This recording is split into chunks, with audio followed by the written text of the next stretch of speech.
Hi everyone and welcome to She. It's so amazing to see you all. You know, it's been a beautiful season. I know the last time you saw me, I was with child. I am still with child, but they're at home and growing, and we bless the Lord for that.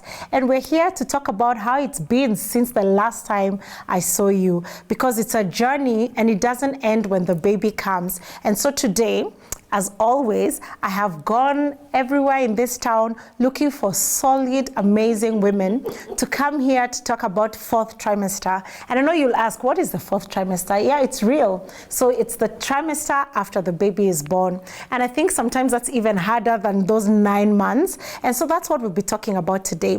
And so let's just get right into it. And I hope you're ready. Call that friend who you know needs this. Make sure they're tuned in and listening to this. And so let's start with you. Tell us about yourself, so at least we know you, what you do, or whatever you feel you want us to know today, and then we can go to Angie. So okay, thank you so much. My name is Val Kiambi.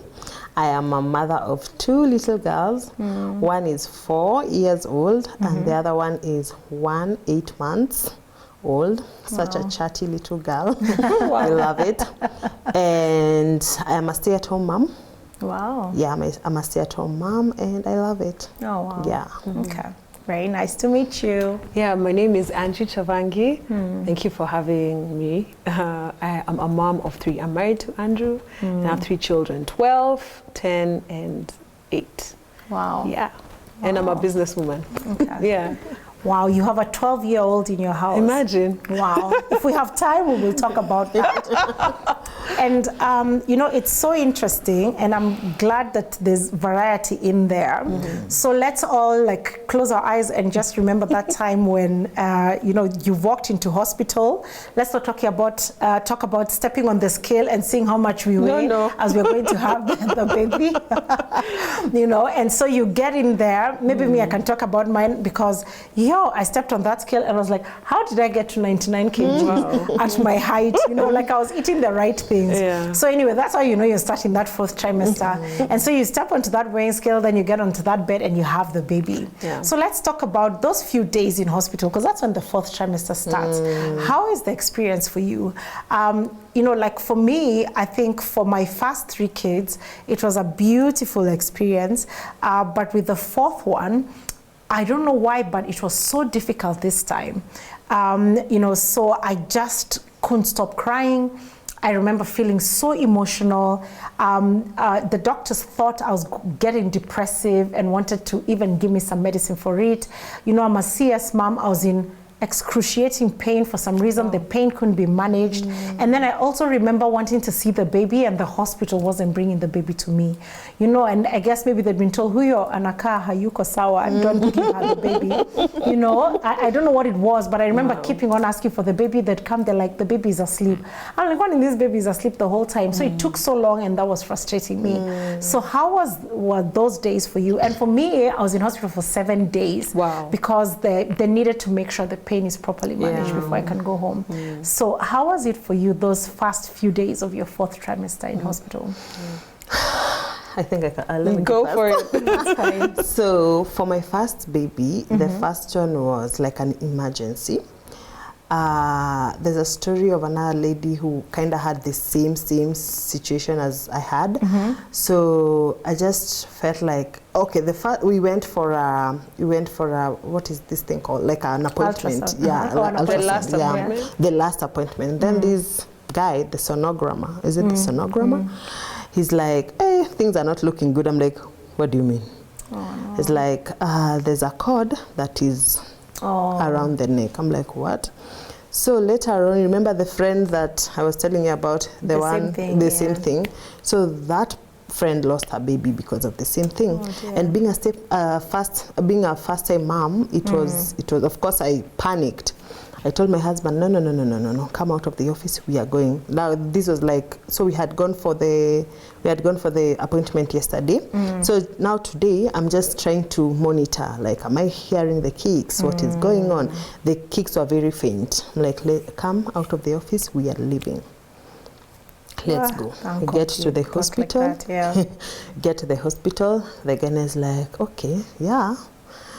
it doesn't look good, but we can induce you and see if something will happen. I'm like, okay, because I want to be a Hebrew woman, you know. Don't we all? At the start, I'm like, okay, I can persevere. Let's do this. Let me tell you, 22 hours later. Oh my. This thing That's is not like a whole day. Yeah. I've walked. I don't know what I've done. I've laughed at other people who are laboring. I've cried. So I'm like, okay, no, you know what? This thing is not working, and I think this baby is getting tired. So I just talked to the guy, and I'm like, you know what? Bring those papers. Bring those papers. I'm ready to sign. Yeah, and my husband was like, yeah, because it didn't look like we are getting out of this. Let's just go. So we went, and of course the CS, I'm also a CS mom, CS and all that. After that, I slept because I think I was so tired. I slept for a long time. Wow. And they brought the baby, and I didn't even hear the baby. So the nurse in the morning is like, did you breastfeed the baby? I'm like, no.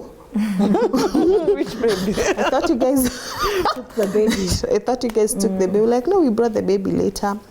Like when you were sleeping, I tried waking you up, but you weren't waking up. So I'm like, okay. So yeah, so that now going home, you know, there was like the hospital I was in, babysitting you. Like they take care of you, they'll take the baby. And then I went home. It's just me and my husband and the baby. And you're like, wow. Yeah, I want to sleep, here we are. but I can't. The baby is crying. I'm like, is it normal? Wow. Why is she crying? Is there something wrong? I remember I even got baby blues. I don't know if you know baby blues. It's like almost being depressive. There's one time at night I just looked at her and I'm like, can you stop crying? Hey, and then my husband was like, hey, let me just pick her. You go sleep. You sleep. You go sleep. But the first one was not as bad as the second one. The second one was, of course, I was like, no, I'm not laboring for 22 hours. Let's just go do an elective CS. But then I had hernia. So because of, now remember I said it was me and my husband, we didn't have a help, and then it was COVID time. So no one could come in to help. Yeah, no one could come in to help. So it was just me, and we tag team. But then I didn't know what that was doing to my body. It was affecting my I don't know how. Because of the strain. Yeah, because of the strain. So I got hernia. Yeah, like an umbilical hernia. So, but then this hernia was just like, I could just sit and then I press my tummy and then it goes in and then I'm okay. So come second baby, the hernia, like it has matured. Like whitened it has, it's wide. I'm so sorry. Painful. Wow. Oh, it's painful. It's very painful. So I remember asking my gyna, what can we do? My gyna's like, we can't do anything because you're pregnant. Now this is the second baby, you're pregnant. And they are in two different places. We cannot operate on you right now until the baby comes. And also, it's not immediately. The baby has to be like 6 months for you to be operated on. Okay, the things we go through as women. Yes. Oh, no. Yeah. So after that, of course, the baby came. Then I was like, okay, fine. Let me see if we can push till 6 months, because also they don't want to operate on you because your baby is fully dependent on you because of nursing and all that. They don't want the medicine to affect you, to affect the baby. So that's why they're pushing to at least 6 months where the baby can eat other things and, So I didn't get to 6 months. Wow. There's a night I was so in pain, and I only had my 4-year-old who was like, I think 3-year-old then. She's the one who helped me. Oh my gosh. Because I couldn't move, I couldn't do what. I remember I had put the newborn baby on the seat, and then she helped me carry the baby, and then I was on the floor because the baby now is crying. I'm so sorry. The little girl helped me carry it. I don't know what she did. It's just God. Yeah. She helped me with the baby until where I was. So I grabbed the baby, I turned, and then I nursed the baby. Oh, wow. As I wait for help to come. So from that day, I was like, you know what? I don't want to eat until 6 months. So I went for another operation after 3 months. Wow. Hey. That's when I was calling you for this show. She was the reason. No, I did not know. That's how hard your fourth trimester was. It was so hard. Oh, I'm so sorry. Yeah, I had to stay in the hospital for a whole week. Did it affect your milk production and things like that? It didn't per se. Like, of course, they were telling me if I'm expressing the milk, I should pour it out because of how the meds. The meds. But it separated me with my child for a week. Yes, but thankfully, I have a lot of milk, like normally. So I had expressed a lot of milk, and then now the baby at home. With my mother-in-law, may God bless her. With my mother-in-law, my mother-in-law was able to just feed the baby, as I'm in the hospital. Oh wow! Wow. Yep. And you're just speaking, and it's like the whole show in one experience. From these tough experiences to the community you have to build around yourself. During this time, it makes me admire some of the cultures where even when you have the baby, you have to stay, like, let's say, with your mom or mom-in-law, and you just have all these people taking care of you because of just everything your body is going through at that time, because you need to heal and all that. So God bless those moms and moms-in-law who come through. Yes. I know there's the other side where there's a whole experience of them coming, waking your baby up and all that, but for the good side, we bless the Lord for that. How has it been for you, Angie, and how was it, just going through fourth trimester with your children? I mean, I have 3 different experiences. So my first one, I had lost my baby, the firstborn. Yes. So the second-born who came, because of the medical condition that I was experiencing, she was born early. She was a preemie. 36 weeks, I don't know. Okay, that was not so bad, not too early, but early. So she didn't have to go into the incubator, but she had to go through jaundice. You know how they put a child under the light? Yeah, so for me, it was just all new because now this is now a living baby. First time, So, of course, and then she was so small, and her cry was so sweet and soft. So she wasn't a bad crier. Actually, I think my fourth trimester wasn't as bad, except for colic. So we experienced colic. Because colic is another. Oh my goodness. So I remember there was a time she cried. I don't know how many hours continuously. At some point, my husband went to wash the car. Because it's like, hey, this I can't deal. So, of course, I wanted to cry also because let me tell you, it's just a mess. I think colic, the first time, you're a first-time mom, you don't know what to do. You don't know what colic. I mean, the whole night, the whole day, the whole night, the child is crying. So I remember... And they say these remedies they give, they don't work, it's just psychological. Exactly. I don't know if it's true, but that's what they say. From the gripe water and all that, they say they just give it to moms to comfort, to think you're doing something, but like there's no solution to it. Well, I used it on my second one. But I remember one night when my daughter was just crying endlessly, my husband, I think he broke into prayers. No, it was not, let's pray. It's in the middle of the night, 2 a.m. in the morning. And so when he started praying, he just turned the child onto his hand and she stopped crying. So then that's when we're like, yeah, I know. Like, we didn't even know there was anything like that. Yeah. Yeah, and the baby stopped crying. Yeah. So another thing that I experienced that I haven't seen many moms experience was because it was a first-time baby, I hadn't been used to holding a baby. I got carpal tunnels. Oh my goodness, I got it as well. Yes. After my first child. Yes. Gosh. Yeah. It's a thing then. It is a thing. Carpal tunnel is a thing. Yeah. I forgot it. Because I think a lot of blood is pumped into your body. You've added weight, your hormones are everywhere. But I hear it's something to do with the strain as well. Yeah. So then the second show, we'll have a doctor to tell us about colic and that as well. So there I am with many, they had to put, I had to go for physiotherapy. They had to put wristbands. Then you can't hold your child. It was drama. But for me, the pregnancy process was a fearful one because I wasn't too sure if this baby will make it. But God is faithful because, of course, I'm surrounded with people who love God and praying. So we made it through, we gave birth, and then now we experienced the colic and then the hormonal changes and all that. But so for that first experience was good. My second child, I think his was also generally okay. I didn't experience. So we had, you know, this colic solutions. And that worked? We feel like they work.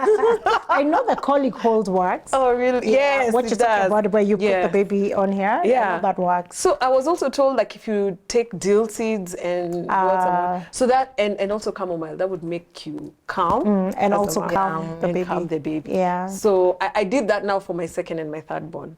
Then my first born, I lost milk because I was working at that time. So I lost a lot of milk. I started, when I went back to work, it all just changed. It just reduced and had to introduce formula. Yeah, which you know, the mothers who are there championing, they're like, milk all the way. I'm like, no. Formula, it's okay, they'll make it. Yeah, there's no they're called what? Lactation cookies. Nothing. At my time, though, I don't think there was anything like that. So, but no, they've turned out to be fine. Now my third born, so then also the hospital differs.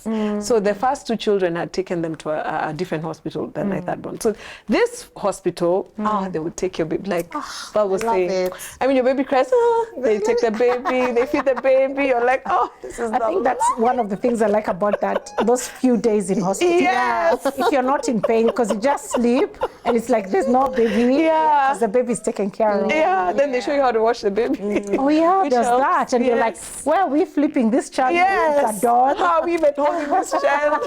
And then the trauma of washing a baby, a newborn baby. We need a whole show for that. I know. That was hard for me. So I was so scared. I didn't even know. You know, you just imagine drowning this child, slipping through your hands. How you hold the hand. You get a special bucket. Anyway, so those first two times, that nice hospital was just nice. I think it was a good experience. But this other hospital where I went, it's also pretty nice. Yeah. But they bring the child to you. Immediately after you've given birth, the child is there, the child cries, there you feed the child. You sleep with the child. I'm like, you sleep with the child? No way. Don't take the child. Go with the child. And you need a break because home is coming. I know, yeah. I remember going home, was it with my first child, and you have all this head knowledge, you know, because maybe you've had showers, or people just advising you and they see you pregnant, so they tell you don't bend, it'll affect your back. So I remember coming home with my firstborn, and my husband and I trying to figure out where we'll wash the baby. So we had, you know, the usual stand that you buy, which opens up with a basin. And we're like, this is not high enough. Because they said, I think your back has to be. So I'm there telling my husband we have to use the dining table. And so we are there putting a basin on the dining table. And you know those first time mom days? Like your hubby almost has no voice. You don't know. Who knows? So you're there putting the baby on a dining and trying to wash him. Then halfway washing him, you're like, oh, you didn't pull out the clothes. You haven't put the heater on. It was such a mess. You know, head knowledge and, you know. So as we talk about the head knowledge and everything, what are the tips you got for your that fourth trimester, or those first days that for you was a blessing, that you're like, whoever told me this, Yanni, thank you. You know, are there things that, you know, that you'd want to pass on to the next generation? You know, because you're like, Yanni, I was in a shower and somebody told me this and it worked for me. I don't know if there's anything. Okay. So for me, like my firstborn was during COVID. So of course I couldn't bring in a lot of people. And me, I'm a social bird out here. Like, oh, hey, Kuja, let's go to my house. So, one thing I did because my baby was born around March when just COVID Feb, and then COVID hit in March. So at least we didn't have like a lot of people. So one thing I would want to tell someone who's in the fourth trimester, the less the people, the better. The less the people, because one, you've not slept at night. 90% of women who are in fourth trimester, they don't sleep at night. If you sleep at night, hey, lucky you. So just having like few people, and few people could be your mom, your mother-in-law, you don't have to have a whole party to come and see the baby when it's like the baby is less 2 than weeks, 3 weeks. yeah, you know. And then another thing would be meal prepping. If you can, nowadays at least I see people you can have someone to come cook for you and then meal prep for you food for like a whole week. If you can do that, well and good. If you cannot, what I did with my second one, I remember I was so pregnant, but I told my husband, we will do this together. So one Monday, because remember mine was elective CS, so I remember I knew I was giving birth on the 13th of October. So 12th or 11th of October, I'm here prepping for like a whole month meal prep. So tell what is meal prep? Like meal prep is you just either you can do 2 ways. You plan your meal plan, like your timetable. We call it timetable. Like, you know, this is what I'll eat, and you cut things. Maybe you can decide to do raw, and then just freeze them. Okay. Or you can decide to just cook. And then now the family just has to you just warm it, and then you can that's a good idea. Yeah, most of the time you do stews and maybe chapos, and then now maybe you can cook rice quickly, and maybe potatoes quickly. But then for the stews, then the dengus, the pulses, the beef, the meats you've just prepared. So you prepare dinner and breakfast. That way you don't have to think about what you guys are eating. Wow. Yeah. That's impressive. Yeah. So you did that 11th, 12th, and 13th? No, 13th I was going into... Yeah, because remember I'm not laboring. So I just know I'm just going inside.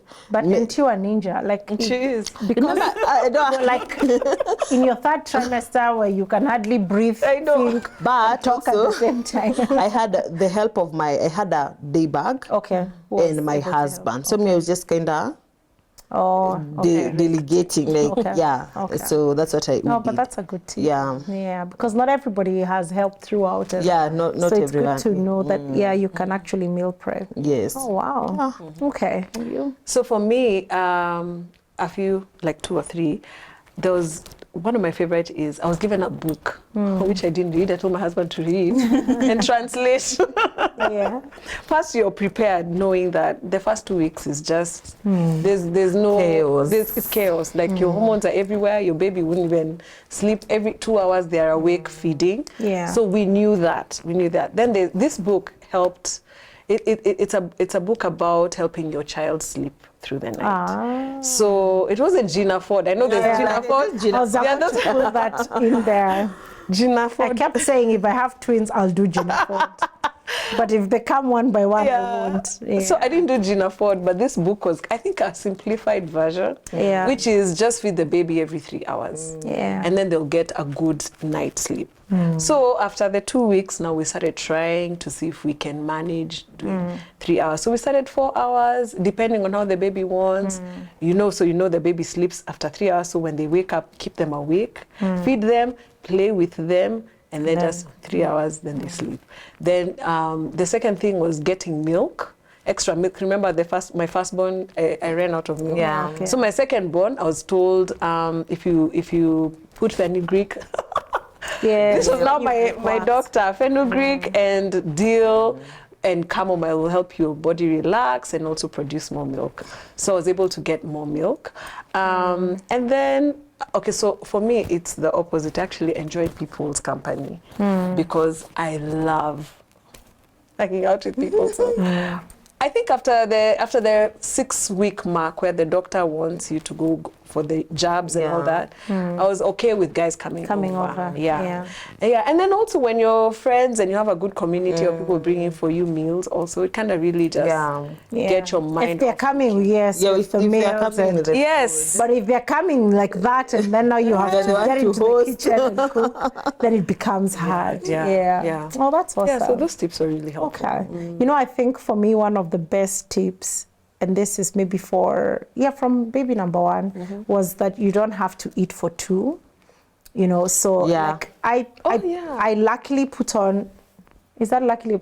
Well, I luckily put on weight when I'm pregnant, but not when I'm breastfeeding. So, and someone was like, every time you feel hungry, drink water fast, because so many times your mind confuses thirst for hunger. Okay. So that was so good, because most times you just, and also people just feed you.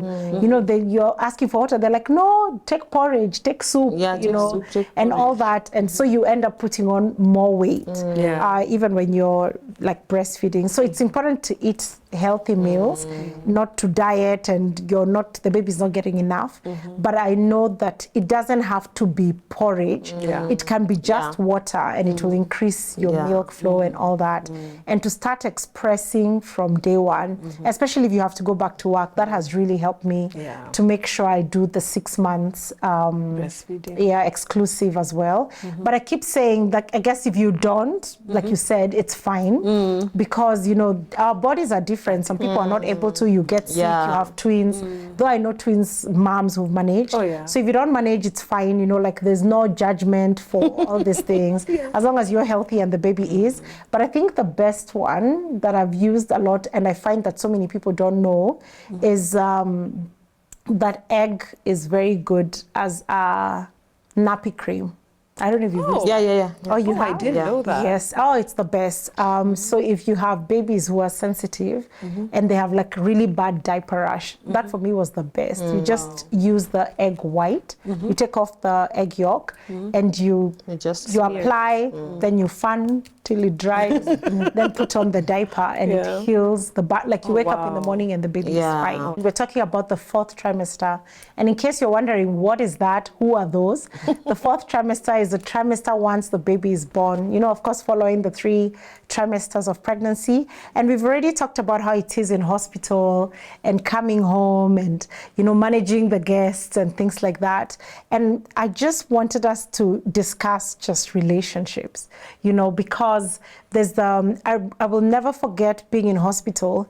And there's just that nice feeling when you meet this baby and you're just like, wow, thank God the baby is okay. Especially you talked about going through a miscarriage, especially if that has been your story. And you're just like, and all the fears, you go through the entire pregnancy, will the baby be normal, have 2 eyes, you go through all these things. And then you finally see the baby and you're like, I'm fine. And the baby is fine. And then, of course, like you said, you're coming home. And even in hospital, I'll never forget after the first baby, I think I just thought I'll step on the scale and 20 kgs will be, all the 20 kgs at the end will be gone. And then I'll look and there'll be no stomach. And I'm looking, I'm like, why do I still look pregnant? If anything, I think after CS, the stomach feels bigger. Yes. And I'm like, how is this? And, I had this outfit set, what I was going to wear leaving the hospital. I'm like, okay, just go bring me that dira. I guess I can wear something to go home. So let's start with relationship with self. How was that for you? Just going through all these bodily changes, even when you're pregnant, because I know for some, it could also mean your skin gets messed and things like that. There's how your body is just never the same. I have friends who are very fit, and we even had them on the previous shows, and they're like, despite being fit and exercising, even just after the baby, your body is just never the same. So how has that been for you?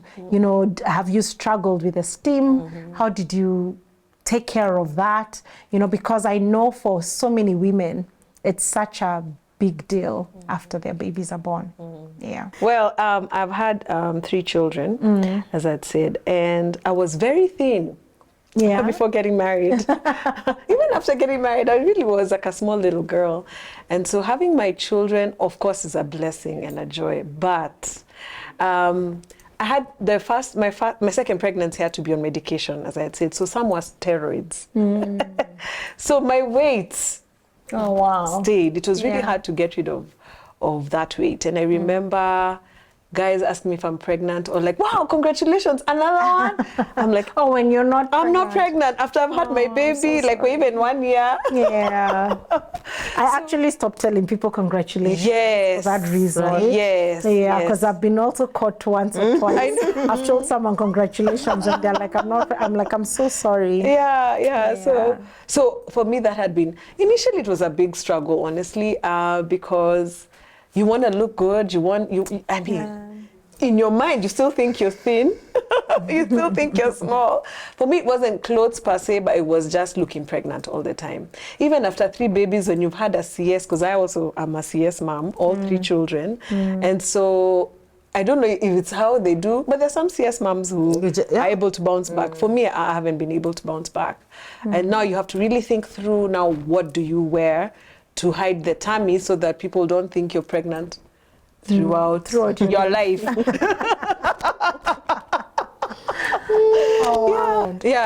So, but okay, what's comforting is you have, when you're surrounded with good friends, they tell you you've had 3 children, it's understandable. And also, you know, getting back and, you know, just trying to think good thoughts and just being positive and starting to exercise. It helps you. It just helps you lose some of that weight. It may never go. The big belly may never ever go but completely. It goes some. Some of it does go. And then knowing that the journey you've been through, you've been able to mother 3 children. I've been able to mother 3 children who are amazing. They're healthy, and you're healthy and not dying. You have to live with that comfort now. True. Yeah. And I guess our bodies are different. Genetics are different. Yeah. People who have babies snap back without even thinking, and others you have to go through. You know, I'll never forget when I was having my firstborn. It was a season when we were pregnant, like many ladies. And all these ladies were so slim. You know, you're seeing them throughout the pregnancy, and he's putting on weight. I'm stepping on the scale and seeing a beautiful, huge number every time. You know, and I remember when the babies, you know, like all these babies came around the same time. And, you know, guys are like, gosh, Faith, you know, have you seen all these other people? You know, like you look so different from them. Then all of them had a normal birth. I didn't. And people want to make it look like it's such a bad thing. And then all these guys snap back, and it's as if they haven't had children. My weight, of course, takes time to go. And you're just like, gosh, you know. So I remember just telling myself, I'm like, you know, this is me. You know, this is just like, this is just how my body is choosing to handle it. And you know, if you focus so much on that, you won't even enjoy this child who's the blessing that comes with the weight or whatever it is, you know. So I'm happy that you are able. Do you feel like you fully overcome that? Oh yeah, absolutely. Oh my goodness, I have such a great husband who's amazing. He just tells me I look good all the time. Thank you. And my kids are so, I mean, let me tell you, they're a gift. And being a mom, it's okay. This is the mark of motherhood.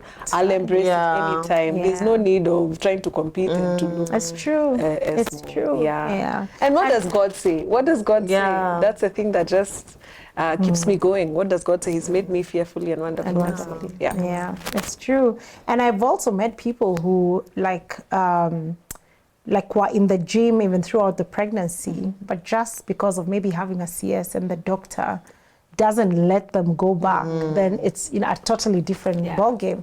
And those who cough out their babies and tomorrow are back in the gym and it works, though I don't know how they do it. You know? When you think about just how they talk about your uterus is a whole wound that takes so long to heal, then you're like, wow, are you sure, you know? So like for my 4th CS, the doctor has taken so long to allow me to get back to the gym, you know, so I can only walk right now, you know. So I guess it's different things for different people. Yeah, what is your journey? So for me, when I'm pregnant, I'm normally very small. Yeah, because I don't want to own it. But there's a condition. I can't remember the name, where you just puke from the moment you found out you're pregnant till the day you go. I know there's that. So for me, I remember the first pregnancy, one of the things I could eat and I cannot stand it right now was yogurt and crepes. Like together? The combination? Yeah, together. Because that's the only thing that could sit. Wow. I cannot stand yogurt or crisps. I cannot. My children love it, but I'm just like, no, it's not for me. So after giving birth, I'm like, in my head, I'm just like, see, I'll just continue being like this. Hey, the appetite. Like, what? It's your body that's probably starved. Like, we are waiting. You've not been feeding us for 9 months. So I get so big and I'm like, what is going on? And then, like you said, I was also pregnant with a friend of mine, and she gave birth to twins. How she just went back. I'm like, what? And console yourself. Yeah, she's nursing too. Yeah, she's losing more calories. Like she's losing more calories. I'm like, yeah, maybe it's because she has to. So I'm just here trying to like I didn't like my body. Like I was just trying to look beautiful, but I don't know. I didn't think I was beautiful, because my stomach has done something. I'm just like, hey, all these stretch marks, all these layers. What is going on? I'm trying to wear something. Remember when I was pregnant, I was small. Things don't fit. Now I have to have another budget for looking for clothes that fit. So I ended up feeling so depressed and not beautiful. Even if someone invites me somewhere, I'm just like, I don't want to come. I don't want to come. And then now, the world has not even made it easier for plus size women. Like, it's so hard to find things. It's so hard to find clothes for our body. But then the second pregnancy, of course, then I lost weight again, a good amount of weight. And I'm like, whew, we are good. So I'll pace what I'm eating. And then something I think it was the Lord, was like, your biggest job right now is to feed this child. Don't worry about your body. Don't worry how you look. You are doing the most. Oh, wow. And then that was like, okay, and your body has gone through something it has never gone before. Even if you're pregnant for seven times, you've never been pregnant seven times, Exactly. So it's true. Yeah, so your body has never it gets in shock all the time. Like, we go again. Yeah, we go again. So for me, that I'm just doing the most by feeding a little girl, a little human. That's true. I was just like, you know what? Yeah. Let me eat. Yes. So let me eat. This weight, we'll deal with it later. Yeah. And that gave me a lot of peace. And also gave me it made me embrace motherhood. A lot of people really want to be mothers, but they can't. And here I am. I've been blessed, but I'm here looking at my body, and I'm like, So that voice. It's a struggle for me. I was just like, you know what? This one was God sent. Yeah. Yeah. And it's interesting. I was reading some report. I don't know if it's true.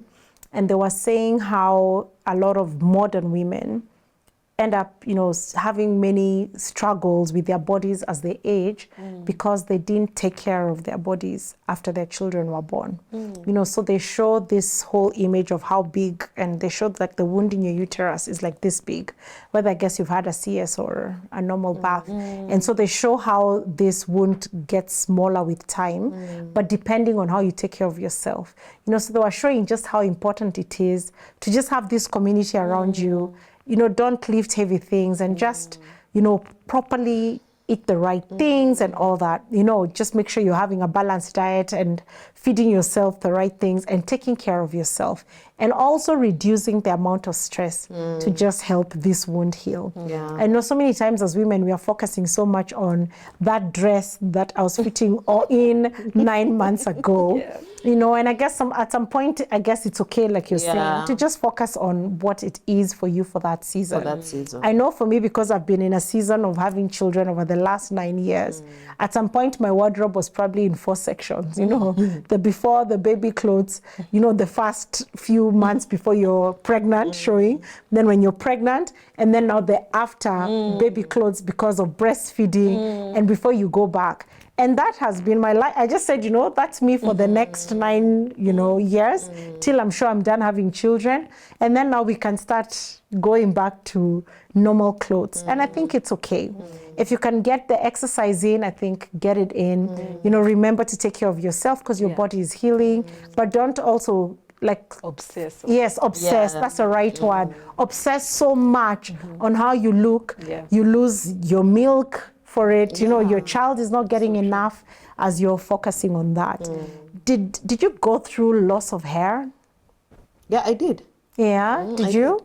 Yeah, because I go through that with all my 4 babies. I know you wouldn't think so. Oh, your hair is perfect. But it's because the baby is now 9 months. But at some point after the baby is born, I don't have hair like till almost here. You know, if you ever see me with a front bang, just know what I'm hiding. Yeah. So did you go through that as Yeah. well? Yes, I did. How did you handle that? I shaved it off.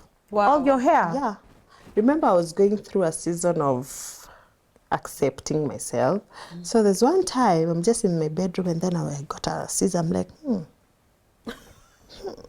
I just shaved it off and then I called my husband, babe, come Look at me now. I'm like, what? You done to yourself. So yeah, I shaved it off at least. Also, I was just looking for, this was the first child. I was also looking for ways to look beautiful. Maybe if I cut this hair, maybe I will look cute. But I shaved a lot of hair, and also I used to express like 3 to 3.5 liters a day of milk. What? Yeah. A lot. I thought you were going to say like a month. No, a day. Oh, I thought I did a lot of milk. That's a lot. Yeah, it was a lot. So I think also that kind of contributed to, so it was bad. So I had to shave it off. Ah, okay. Well, me, I was always extra careful. I know, you know how you've seen many moms with this side empty space. So I really didn't want that. So because I'm really into hair, I was very careful not to plait my hair too tight on the sides and then not to manipulate a lot. So I went into hairstyles that are very easy to deal. Yeah, my hair was natural. It's been natural. So so yes, I did lose hair, but I was avoiding anything to manipulate my hair, so I was able to maintain, especially on the sides, because I've seen people lose. I don't know if it's it's like a thing. It's a like thing. I lose hair, but it grows back. Okay. But I do lose like this hairline. Yeah. And it's not implants, I promise. But I lose it. But it's for some reason it goes and grows back. So you'll just notice my front hair is short, but it will grow back. Yeah. Thank God it does. Like I pray over it. I'm like, oh my gosh. And what about your teeth, your bones, Oh my goodness. your back? Wow. Because I know women go through that as well. Did you go through a whole thing with your fourth trimester? Yeah, I did. I can't even, right now, I can't even open a bottle. Oh, with your hands? With my hands. Pain, I can't. I don't know. I just don't have. You know, it's so interesting. I've always said, like, after I started having children, my hands' energy is not what it was. It's not the same. Yeah, I can't open. I can't. There's a time I couldn't even lift my older child. Yeah, my back still aches till today. Yes, and then I also had, is it called? It's called what? Something. There's a thing that holds your pelvic bone. I can't remember the name. It holds your pelvic bone, but again I was saying it's because the child has slept on one side. On one side. But then after giving birth, I still experience it. Oh, that. Yeah, that like my leg kind of locks. I think I know what that is. Yeah, they call it something. I know. Is it? Yeah, it is like a nerve. Okay, like a nerve. Okay. Yeah. Yeah, so I still experience it until I started walking. Then I was like, okay. Yeah. Then no, walking really helps. Yeah, then the walk is mentally, really physically. Yes. Yeah, it does. Oh, that's good. Yeah. And so that's us and dealing with the relationship with us. What about our spouses? Did that change? Was it any different? Because I know that takes different forms for different people once the baby is born. And maybe for some people, they say it's only difficult with the first child. By the time you're on the second, then it's stabilized. For some people, it gets worse the more the babies. So how has that been for you? Now that you're both blessed to have spouses. Yeah. I can go first. I have a very supportive husband. I think the bridal showers we've had have been mixed. Some had been mixed. So when they mix the gentlemen and the ladies. And so I think my husband was in one of those, and the encouragement is to just support your wife, support her with the baby and all that. So having a newborn and having a supportive husband has really helped, because then they're aware of what's going on with your body, they're aware of what's going on with the baby. They're helping when you wake up in the middle of the night, breastfeed, they burp. I mean, you're all up together. Because we best both. We've been in this. Yeah, so having a supportive husband has been really helpful, and involving him instead of, taking over and wanting to be, I'm the one who's given birth. I know. So yeah, that has really helped a lot. I mean, washing the baby, taking over and letting you take a nap while the baby is awake. Yeah, so that has helped our relationship grow better. Not hogging on the baby by myself. Yeah, that's helped. Yeah, because they're the father as well. Yeah. I keep joking, and I think it's a blessing that I think my husband has changed more diapers than I have. Oh, wow. Because you're a CS mom, you're healing and all that, and maybe like on the weekends when it's just the two of you and there's no help and all that. So you find that's like the main role they do, and the burping. Because for the life of me, I just don't enjoy burping. I find it so much work. And you place the baby here and like 2 hours later. And I keep saying the men have broad shoulders for that reason. Because they put the baby here in like 2 seconds, the baby has burped. So I guess to just figure out what that is for you. I don't know how it was for you. Yeah, I also have a very supportive husband, very, very. And for our first child, we were just me and him because COVID.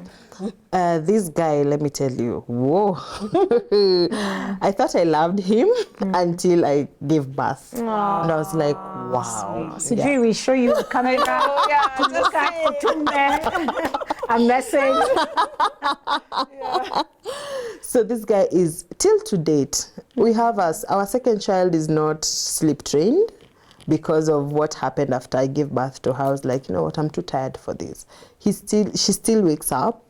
So my husband is the person who wakes up and just go and get the baby and make sure the baby is still asleep.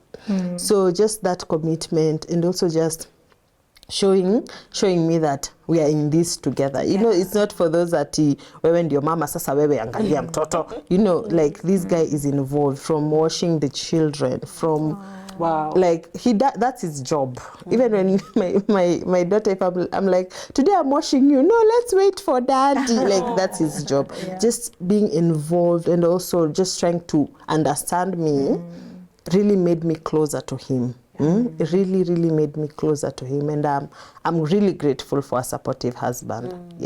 That's amazing. And not every woman has that benefit. And I know you both know God. So what would you tell a woman who's watching this and they're like, gosh, kafainue, so so I don't know, what would you encourage them? I know you're not exactly in that situation. But I know you probably have something to say. What would you encourage that woman? I would tell that woman that they are not alone, and that God promises that He'll never leave them nor forsake them. That's for sure. Number 2, God is able to provide help around, and there's nothing wrong with asking for help. You can call on your sister, you can call on your mom.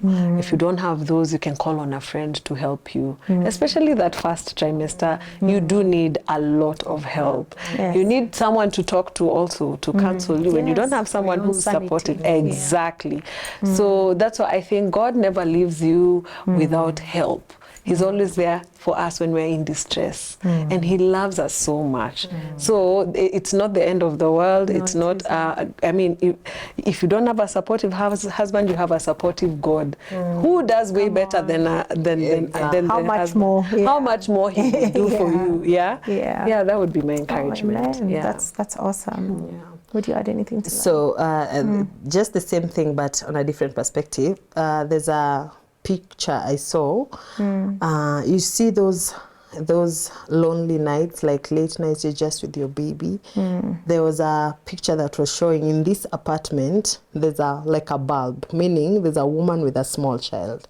In the other apartment, there's also a woman with like a window and a small and a bulb.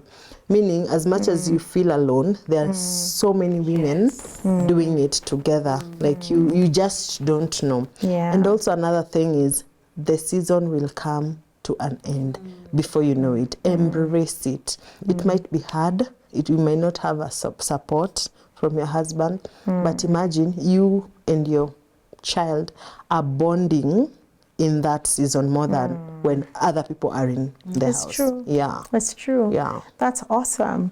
And you know, as we come to a close, it's interesting. I don't know how it's been for you, but I think with having children, I have felt closest to God.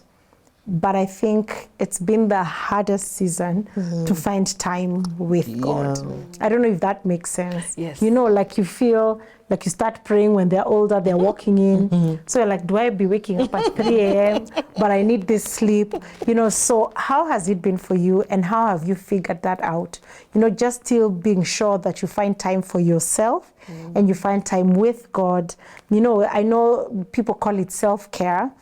But it is self-care, but even just that time alone, you know, whether it's to go get your nails done or something, or even just time to think in your own little space and time to spend time with God. How have you handled that?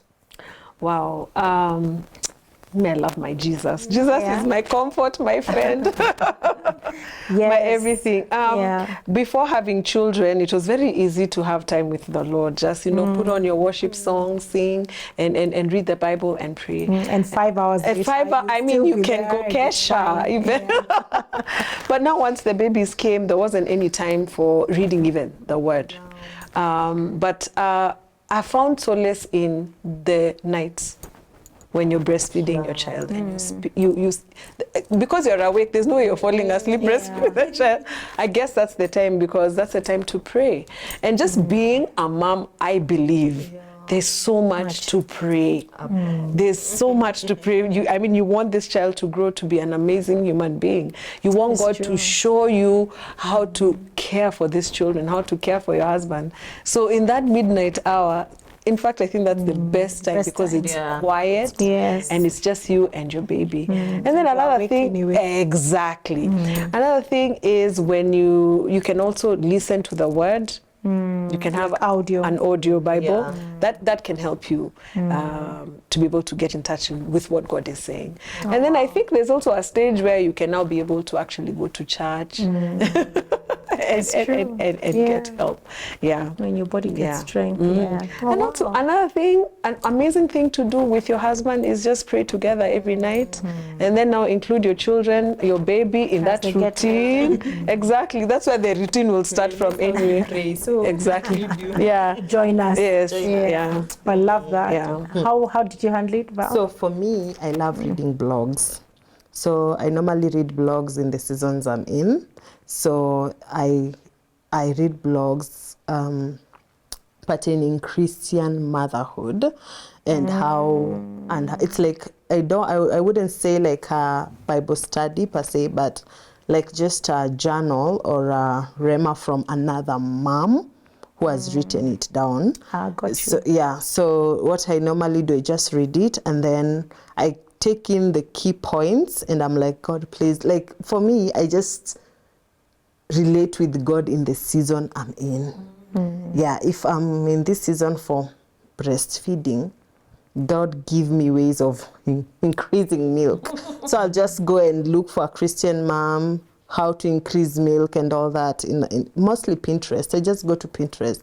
So that's how I do my devotion. In that season.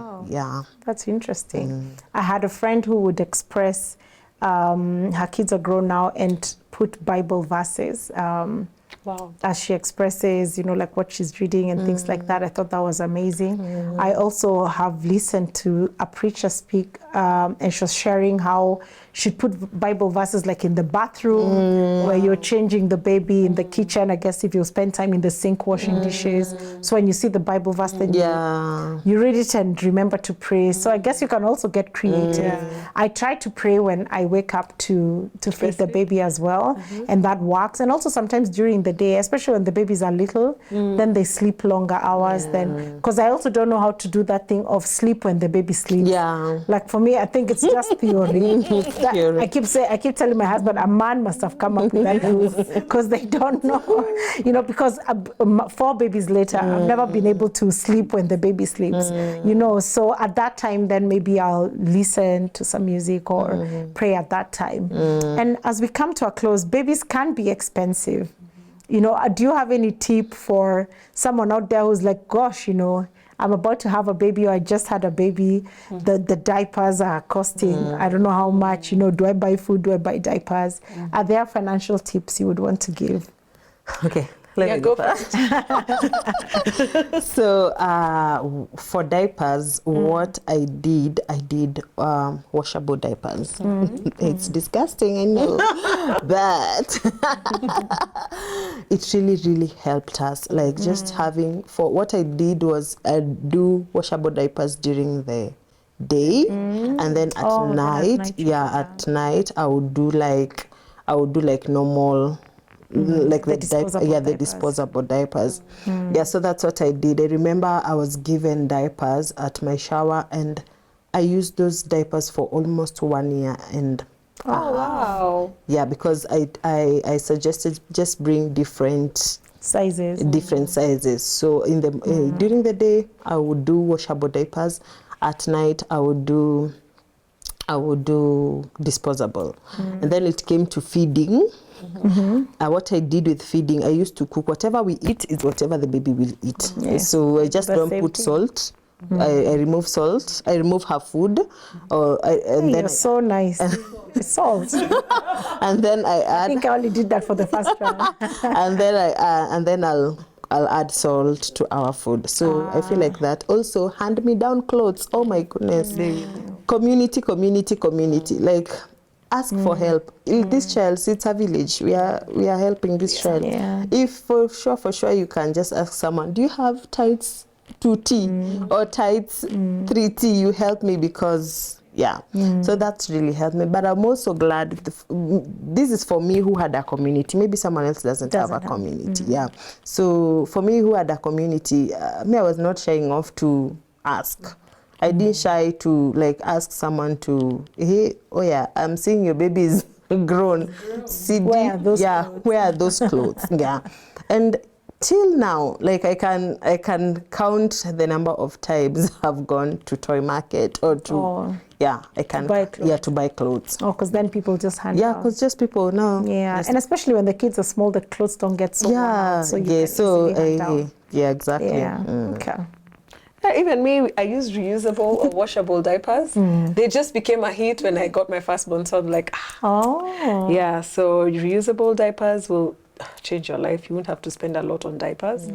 Although, as a mom, personally, I preferred diapers. Of course, then you don't have to wash time. You don't have to wash. But the secret to that was we would get disposable liners. So then you put the liner on top, and then now you can get rid of the number 2. I get that. Yes. So then you don't have to now wash it. So gross. Imagine what our moms went through, and they and they washed. They didn't know disposable. And the nappies had pins. And they were so white. I remember my sister. I have sisters who are older than me. I remember them washing their babies' nappies, and I'm like, wow, they're so nice white. And white. And then there's that castor soft for color blue. So that they can be nice and soft. Like, wow, you guys. Oh wow, how times have changed. How times have changed. That's true. That's interesting. So that, and then also food, just like she said. In fact, when you go to hospital, they give you a list of when you're now weaning your baby. They tell you the kind of foods that you can give them. I remember with my firstborn, we started with, we would buy those, apple sauce in the supermarket. And rice. Cerelac. Even just some of the Cerelac is really sweet. It became expensive. Then it came to the second born and the third. But they can actually eat normal food. They do. Exactly. So instead of spending money on thinking, what will I feed my child when they turn 6 months? Please, there's what they mashed. You just mash bananas, those ones. Matoke. Rice. You can blend the rice instead of going to buy to the supermarket. Blend the apples.